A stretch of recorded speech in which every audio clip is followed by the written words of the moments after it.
화평하고 거룩하라 라는 말씀으로 함께 은혜 받겠습니다. 선포합시다. 화평하고 거룩하라. 예, 화평하고 거룩하라. 지난 시간까지 히브리서 기자는 믿음이 무엇인지를 가르쳐주고 믿음으로 살아간 선진들을 일일이 열거하고 우리도 믿음의 경주를 완주해야 된다라고 가르쳐 주었습니다. 또한 믿음의 경주를 완주할 때 버겁고 힘겨울 수 있는데 그때 우리는 우리가 당한 고난과 함께 십자가의 고난 가운데 인내로 오래 참으신 예수를 비교해서 생각해보라. 그래서 지난 시간의 말씀이 참으신 예수를 생각해보라. 이제 히브리서 기자는 개인의 믿음 생활을 넘어 개인의 믿음 생활의 완주를 넘어 믿음의 공동체와 함께 화평하고 거룩하라 라고 말씀합니다. 14절 말씀 같이 읽어봐요. 시작. 모든 사람과 더불어 화평함과 거룩함을 따르라. 이것이 없이는 아무도 주를 보지 못하리라. 여기서 중요한 것이 무엇이냐면 모든 사람과 더불어, 믿음의 모든 사람과 더불어 화평함과 거룩함을 따르라 라고 말씀합니다. 이제는 개인의 믿음의 완주, 개인의 믿음 생활을 넘어서서 믿음의 모든 사람들과 더불어 화평하고 거룩하라. 자, 그렇다면 오늘 히브리서 기자는 왜 믿음의 모든 사람들과 더불어 화평하고 거룩함을 따르라고 말씀하고 있을까요?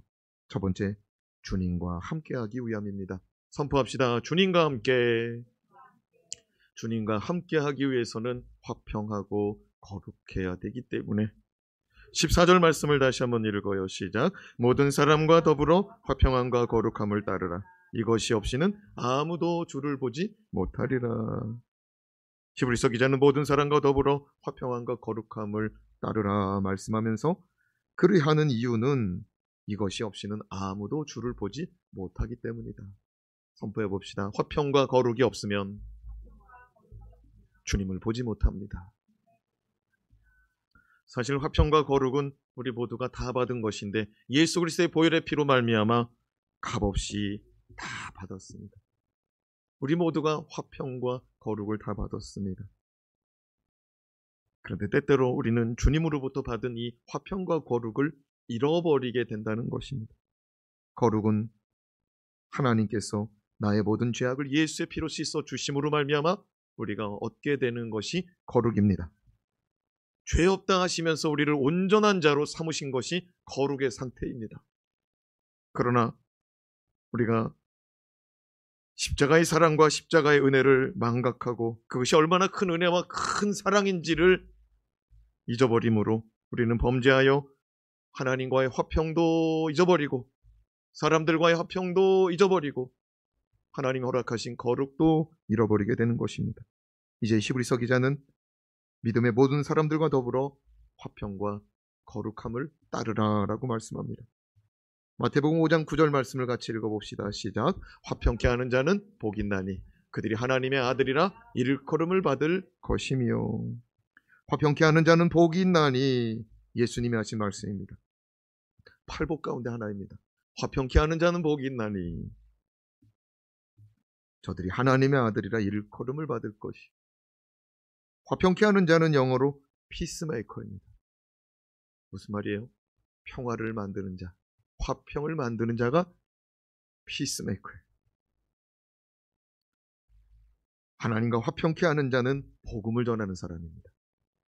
복음으로 말미암아 하나님과 원수된 자가 하나님과 화평을 누리게 되는 것입니다.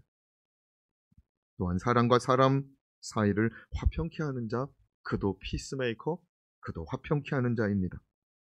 평화를 위한 중재자이지요. 그런데 우리가 요즘 묵상하고 있는 사무엘상 말씀, 사무엘상 17장 4절을 보면 성경은 골리앗을 이렇게 기록합니다. 한번 같이 읽어봅시다. 시작. 블레셋 사람들의 진영에서 싸움을 도두는 자가 왔는데 그의 이름은 골리앗이요 가드 사람이라. 그의 키는 6규빗 1뼘이요. 블레셋 사람을 가리켜 골리앗을 가리켜 싸움을 도두는 자다라고 말합니다. 성경은 골리앗을 싸움을 붙이는 자, 싸움을 돋구는 자라고 표현하고 있습니다. 그러나 우리 예수님은 이 땅에 오시어 우리를 하나님과 화평케 하신 줄로 믿습니다. 예수는 이 땅에 오셔서 사람과 사람들 사이에도 화평을 주시는데 원수를 사랑하라고까지 말씀하시더라고요. 오른뺨을 맞았으면 왼뺨도 내어주라고 말하더라고요. 히브리서 기자는 우리가 화평과 거룩함을 쫓지 않는다면 주님을 볼 수 없을 것이다 라고 말하더라고요. 그래요. 우리가 하나님과 화평된 그 삶이 깨어지면, 하나님과 다시 원수되면 하나님 볼 면목이 없죠. 사람과 사람 사이에도 화평이 깨지면 그 사람 볼 수가 없죠. 하나님께서 우리에게 말씀하십니다. 히브리서 기자를 통하여 화평함과 거룩함을 따르라. 그리하지 않으면 주님을 볼 수 없을 것이다. 이것은 마태복음 5장 8절과 9절 말씀과 똑같습니다. 팔복의 말씀하고 똑같아요. 같이 한번 다시 읽어봐요. 시작. 마음이 청결한 자는 복이 있나니 그들이 하나님을 볼 것이요 화평케 하는 자는 복이 있나니 그들이 하나님의 아들이라 일컬음을 받으리라. 마음이 청결하다는 것은 다른 말로 표현하면 거룩이라는 말과 같습니다. 선포해 봅시다. 마음이 청결한 자, 거룩한 자. 마음이 청결한 자가 거룩한 자입니다.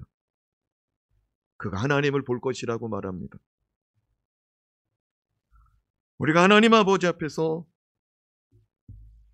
거룩하며 화평을 쫓아 살아가면 거룩한 자, 청결한 자는 하나님을 볼 것이고 화평케 하는 자는 하나님의 아들이라고 칭함을 받을 것이다 라고 말씀하고 있듯이 하나님 아버지와 아들 한 집에 같이 살죠. 아버지와 아들하고 언제나 같이 할 수 있죠. 히브리서 기자가 말합니다. 믿음의 경주, 믿음의 완주를 넘어 모든 사람들과 더불어 거룩함을 쫓아라. 화평을 쫓아라. 레위기 11장을 보면 우리 주님께서 출애굽의 목적을 거룩이라고 말씀합니다. 레위기 11장 45절 말씀을 같이 읽겠습니다. 시작. 나는 너희의 하나님이 되려고 너희를 애굽 땅에서 인도하여 낸 여호와라. 내가 거룩하니 너희도 거룩할지어다. 나는 출애굽을 이끌어낸 너희의 하나님이다. 내가 거룩하니까 너희도 거룩해.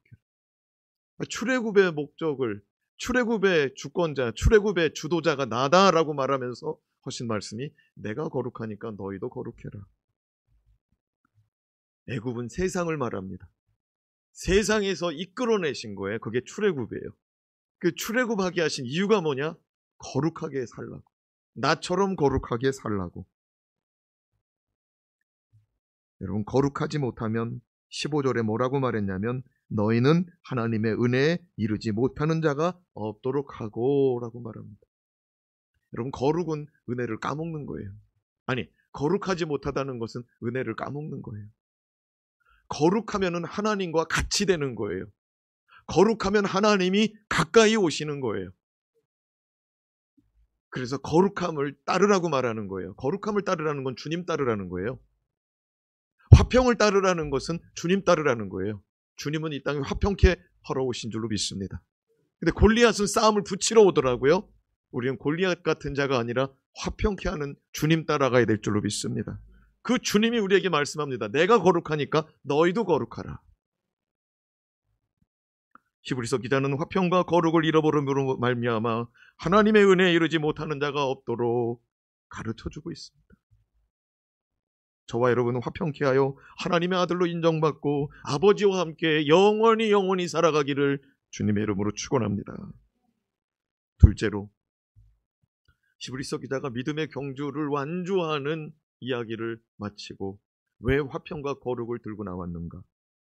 쓴뿌리가 나지 않도록 하기 위함입니다. 선포합시다. 쓴뿌리를 조심합시다. 쓴뿌리를 조심해야 돼요. 15절 말씀을 같이 읽어봐요. 시작. 너희는 하나님의 은혜에 이르지 못하는 자가 없도록 하고 또 쓴뿌리가 나서 괴롭게 하여 많은 사람이 이로 말미암아 더럽게 되지 않게 하며.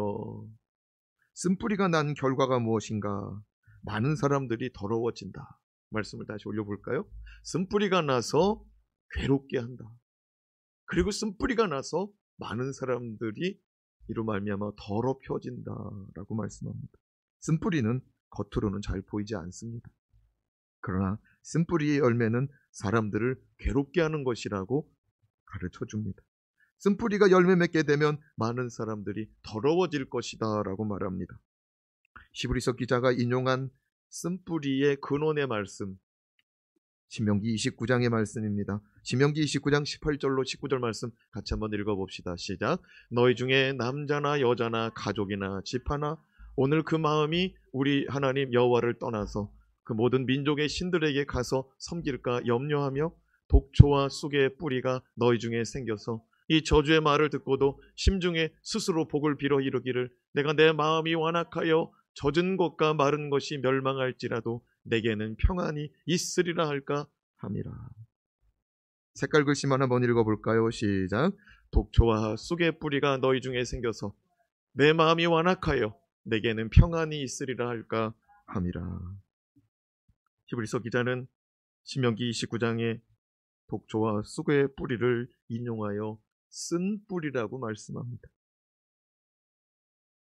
독초와 쑥의 뿌리는 사람들의 마음을 완악하게 만들어서 멸망하는 자리 가운데서도 나는 멸망하지 않는다, 이런 마음을 품고 있다는 거예요.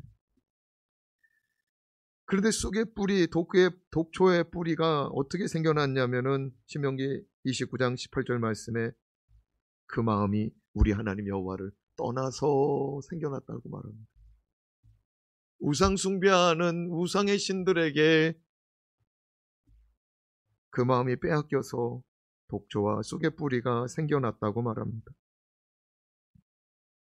히브리서 기자는 신명기 말씀을 인용하여 당시에 많은 그리스도인들이 참된 신앙을 버리게 만드는 이단 사설을 주의하여 경계하라고 지금 말씀하는 것입니다. 지금까지 히브리서 기자는 참된 믿음이 무엇인지를 가르쳐 주었고 우리가 믿는 예수 그리스도를 포기하면 안 되는 이유가 무엇이냐? 예수는 모세보다도 더 위대하고 아론보다도 더 위대하고 예수는 단번에 영원한 대제사장으로서 단번에 영원한 제사를 드리시사 우리를 하나님 아버지의 보좌 앞으로 이끌어내셨다고 가르쳐주면서 예수를 버리지 말자고, 예수를 버리지 말라고 가르쳐 주었습니다. 이제 히브리서 기자는 우리가 화평함과 거룩함을 따라야 될 이유로 쓴뿌리가 나는 것을 막아야 된다. 우리 안에 쓴뿌리가 나면은, 하나님에게서 마음이 떠나는 쓴뿌리가 나면은 나만 더러워지는 게 아니고 공동체도 더러워진다 라고 말씀하면서 그 당시에 예수를 버리게 만드는 그 많은 이단 사설들을 조심하라고 지금 말씀하고 있습니다. 마지막으로 망령된 자가 없도록 가르쳐 주기 위함입니다. 화평함을 따르라, 거룩함을 따르라, 예수 그리스도를 따르라고 말씀하시는 이유가 무엇이냐? 망령된 자가 없도록 하기 위함입니다. 16절 17절 말씀을 같이 읽어요. 시작. 음행하는 자와 혹 한 그릇 음식을 위하여 장자의 명분을 판 에서와 같이 망령된 자가 없도록 살피라. 너희가 아는 바와 같이 그가 그 후에 축복을 이어받으려고 눈물을 흘리며 구하되 버림바가 되어 회개할 기회를 얻지 못하였느니라. 이제 히브리서 기자는 망령된 자가 없도록 주의하여 살피고 살아가라고 말씀합니다. 망령되다라는 말은 하나님의 뜻과 무관하고 불경스러운 자를 망령된 자다라고 말합니다. 그러니까 하나님의 뜻과는 무관하게 살아가는 사람이 바로 망령된 자예요. 히브리서 기자는 이 망령된 자를 음행하는 자와 장자의 명분을 판 에서를 같이 두고 있습니다. 조금 의아해요. 이 망령된 자를 음행하는 자와 장자의 명분을 판 에서를 두고서 말씀하더라고요. 음행하는 자 이해가 좀 될 것 같아요. 근데 장자의 명분을 판 에서를, 이 망령된 자를 거기다가 같이 묶어놔도 되는 건가? 음행은 이해가 되죠. 음행은 성경에서 음행은 하나님이 우상 숭배하고 거의 같이 묶어놨어요. 하나님을 믿긴 믿는데 세상 것도 같이 믿는 것, 그게 음행이고 그게 음란이에요. 음란이라는 것이 무엇이냐면은 부부관계 외에 밖에서 일어나는 모든 성적인 행위가 음란입니다. 그러니까 하나님이 허락하신 테두리, 하나님이 허락하신 범주 안에서 벗어난 것은 다 음란이에요. 그러니까 무슨 말이냐면은 결혼한 사람들 안에서 이루어지는 게 아니라 결혼 밖에서 이루어지는 것이 다 음란이라. 이것을 하나님은 신앙과 같이 놓더라고요. 하나님은 이 음란과 신앙을 같이 놓는 이유가 뭐냐면 하나님을 믿는 사람들이 음란한 행위를 한다는 거예요. 다시 말해서 하나님도 믿고 저 우상 숭배도 한다는 거예요. 하나님도 믿으면서 다른 신도 섬긴다는 거예요. 그러니까 그게 음란이라는 거예요. 그러니까 성경에서 너희의 믿음이 음란하도다라고 이렇게 하나님이 질책하시는 건 뭐냐면은 신앙 없는 사람들 얘기하는 게 아니에요. 신앙 없는 사람들은 멸망할 자들이에요. 신앙 없는 사람들은 지옥에 떨어질 자예요. 근데 하나님이 이스라엘 백성들에게 너희는 음란하다라고 말할 때는 하나님을 믿으면서 왜 다른 신을 붙잡고 섬기냐는 거예요. 그러니까 신앙생활을 하는 사람을 두고 이 음란이라는 말이 나타나듯이 결혼 생활을 하면서 또 다른 일을 만나는 것을 우리가 음란이라고 하지 않습니까? 사도 바울은 고린도전서 6장 18절에서 20절 말씀을 통해서 음란을 피하라고 말하더라고요. 같이 읽어봅시다. 시작. 음행을 피하라. 사람이 음행하는 죄마다 몸 밖에 있거니와 음행하는 자는 자기 몸의 죄를 범하느니라. 너희 몸은 너희가 하나님께로부터 받은 바 너희 가운데 계신 성령의 전인 줄을 알지 못하느냐. 너희는 너희 자신의 것이 아니라 값으로 산 것이 되었으니 그런즉 너희 몸으로 하나님께 영광을 돌리라. 여기 이 짧은 말씀 안에 너무나 귀한 말씀이 들어있어요. 음행하는 자는 어디에다가 죄를 범하는 거래요? 자기 몸에다가 죄를 짓는 거래요. 사람마다 죄를 짓는데 그 죄들은 자기 몸 바깥에서 일어나는 죄라는 거예요. 근데 음행은 자기 몸에서, 자기 몸 안에서 이루어지는 죄들이라는 거예요. 그러면서 사도 바울이 뭐라고 말하냐면 너희 몸은 너희가 하나님께로부터 받은 몸이래요. 선포합시다. 우리 몸은 하나님이 주셨습니다. 아멘. 네, 어떤 사람은 키가 큰 몸으로 준 사람도 있어요. 근데 어떤 사람은 아담한 몸으로 줬고 어떤 사람은 좀 작은 몸으로 줬을 수 있어요. 근데 그거 다 하나님이 주신 거라는 거예요. 우리가 선물을 받다 보면은 작을 수도 있고 클 수도 있어요. 근데 그거는 주는 거예요. 주는 자가 있기 때문에 선물이 있는 거예요. 받는 자는 그 선물을 받을 뿐이지. 하나님이 다 주셨다는 거예요. 각 사람에게. 근데 그것을 넘어서서 뭐라고 말하냐면 우리 몸은 성령이 거하시는 성령의 전이래요. 선포합시다. 우리 몸은 성령의 전입니다. 또 뭐라고 그래요? 성령의 전인 뿐만 아니라 20절에 값으로 산 것이다. 예수의 피의 값으로 산 줄로 믿습니다. 예수의 생명의 값으로 산 줄로 믿습니다. 이게 너무 비싸거든요. 예수의 생명을 얼마에 받아올 수 있을까요? 예수의 생명을 무엇으로 바꿀 수 있을까요? 아무것도 없어요. 내 자식 귀하다고요? 내 자식하고 주님이 바꿀 것 같아요? 바꿀 수 있을 것 같아요? 여러분, 하나님이 하나밖에 없어요. 예수님이. 우리가 하나밖에 없는 자식이라고 해도 하나님의 하나밖에 없는 자식하고는 비교가 안 되는 거예요. 그런데 예수 그리스도의 피값으로 우리 몸을 거룩한 몸으로 사셨다고 말씀합니다. 그래서 우리 몸으로 하나님께 영광을 돌리라고 하더라고요.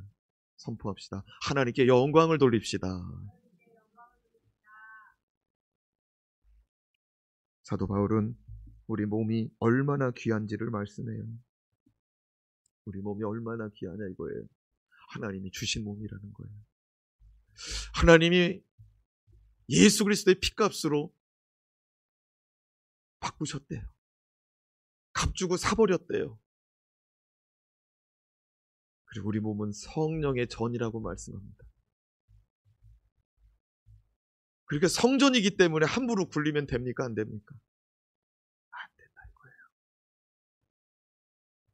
그래서 히브리서 기자가 말하는 거예요.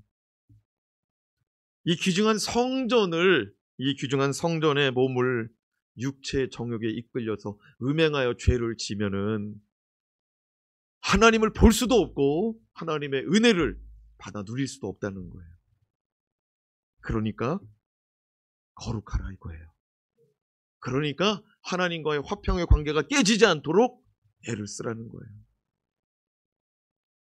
그리고 망령된 자를 또 하나 말씀하여 예를 드는데, 장자의 명분을 팥죽 한 그릇에 팔아넘긴 에서를 들고 있더라고요. 에서가 장자의 명분을 왜 팔았죠? 응? 팥죽 때문에 팔았는데 팥죽을 왜 그걸 샀냐고요? 배고파서. 히브리서 기자가 말합니다. 배고픔, 먹고 사는 것 때문에 장자의 명분을 팔아치우는 일이 없어야 된다는 거예요. 먹고 사는 문제 때문에 신앙을 팔아 넘기면 안 된다는 거예요. 또한 음행도 왜 일어나냐면 육신의 정욕. 배고픔도 육신의 정욕의 일부분이에요.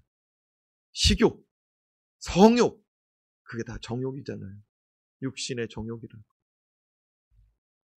근데 그거랑 우리 주님이 허락하신 거룩과 화평의 은혜, 어떤 것이 더 귀하냐는 거예요.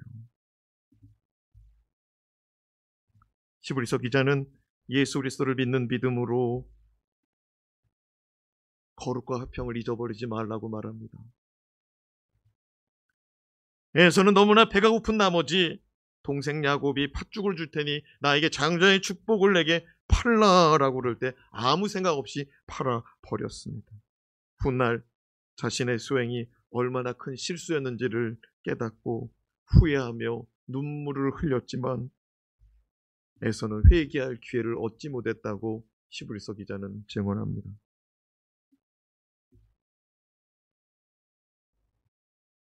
히브리서 기자는 예수 그리스도를 믿는 믿음 가운데 거룩과 화평이 얼마나 귀한지를 가르쳐 줍니다. 정욕으로 소홀히 여기고 잃어버리지 말고 마지막 날 후회하지 않도록 지금 가르치고 있는 것입니다. 오늘날은 우리 그리스도인들이 세상 사람들과 다른 것이 무엇이냐라고 말했을 때 참 말하기가 애매해요. 히브리서 기자는 말합니다. 정욕으로 소홀히 여기고 또 정욕으로 그거 잊어버리고 별일 없으려니 하고 살아가다가 마지막 날 후회하지 않도록 장자의 명분, 장자의 축복권을 팔아넘긴 에서를 끄집어내고 있는 거예요. 에서가 나중에 눈물을 흘리면서 회개했지만 그 회개가 받아들여지지 않았다고 말씀하더라고요. 오늘날은 그저 그러려니 하고 살아가고 있어요. 그저 그러려니. 믿는 사람들도 구분과 경계가 다 무너졌습니다. 여러분, 구분과 경계가 거룩인 줄로 믿습니다. 그렇죠? 거룩하냐 거룩하지 않느냐. 그렇죠? 그리고 다 무너졌어요. 그런데 히브리서 기자가 말합니다. 그때 당시도 그렇다는 거예요. 로마 시대 얼마나 많이 음란한 시대였습니까? 히브리인들 가운데 그리스도인으로 거듭난 성도들에게 말하는 거예요. 하나님이 허락하여 주신 거룩함과 화평함을 따르라. 그것이 하나님을 보는 것이고 그것이 하나님의 은혜를 잃어버리지 않는 것이고 그것이 공동체 가운데 쓴뿌리가 나지 않도록 주의하는 일이고 그것이 마지막 날 하나님 아버지 앞에 눈물로 회개하는 일이 없게 만드는 일이라고 가르쳐 주더라고요. 여러분, 에서가 왜 땅을 치고 후회하고 눈물로 애통해했습니까? 그게 팥죽 한 그릇에서 넘어갈 줄 몰랐다는 거예요. 내가 말로 야 그까짓 거 장자의 명분, 장자의 축복권 가져가라 라고 말은 했지만 그 팥죽 한 그릇 내가 먹었다고 그게 될 줄을 몰랐다는 거예요. 그게 별거 아닐 줄 알았다는 거예요.